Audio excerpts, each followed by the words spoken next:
Les 3 morts de Mirabel Lingom. Abonnez-vous en activant la cloche de notification pour recevoir la primeur de nos futures publications.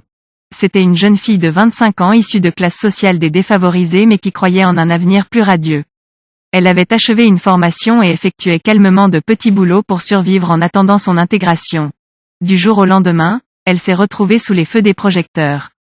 4 individus méchants, des voyous, la racaille, des hommes sans foi ni loi, Julien Bapès, Jean-Louis Batoum, Fritz Messet, Clotaire Guedjo ont volontairement traîné le nom de cette jeune dame.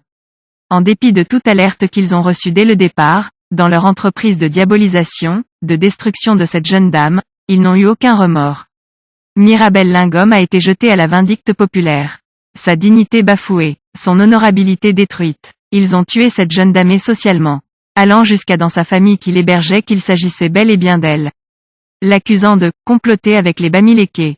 Mirabel dut quitter le toit où elle vivait. Quelques jours après, elle a été violée par des individus non identifiés qui lui ont clairement savoir qu'il s'agissait de la fille dont on parlait sur les réseaux sociaux. Ça c'était sa mort physique. Son corps a été souillé, son âme salie, ces violeurs l'avaient jetée en plein goudron. Et ce soir-là, elle a voulu se suicider n'eût été l'intervention des riverains.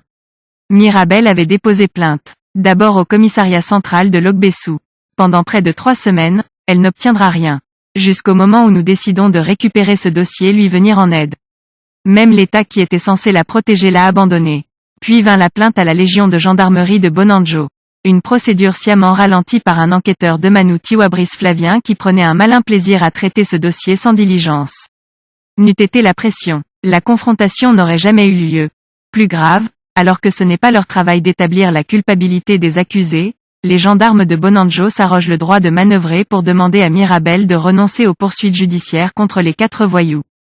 Elle refuse et les informe qu'elle souhaite que le dossier soit transmis chez le procureur. Ces gendarmes sortent une nouvelle carte. Fritz Messet porte plainte contre Mirabel. Or, seulement le passage de cet homme sans foi ni loi à l'émission B-News permettait déjà d'établir sa culpabilité. Les gendarmes ont assassiné juridiquement Mirabel qui croyait qu'elle pouvait les protéger. J'ai senti qu'il y avait un truc qui n'allait pas dans cette affaire et j'étais déjà en train de vouloir passer à la phase supérieure. J'avais personnellement appelé un grand frère magistrat. Je lui ai clairement fait le résumé de la situation et il m'a rassuré que les gendarmes ne pouvaient pas enterrer ce dossier et qu'il sera transmis chez le procureur. C'était jeudi. Mercredi dernier, j'ai échangé avec Mirabel au téléphone. Elle était pleine de joie. Déterminée. J'étais content personnellement de voir une jeune fille qui croyait être seule donner le sentiment de vivre.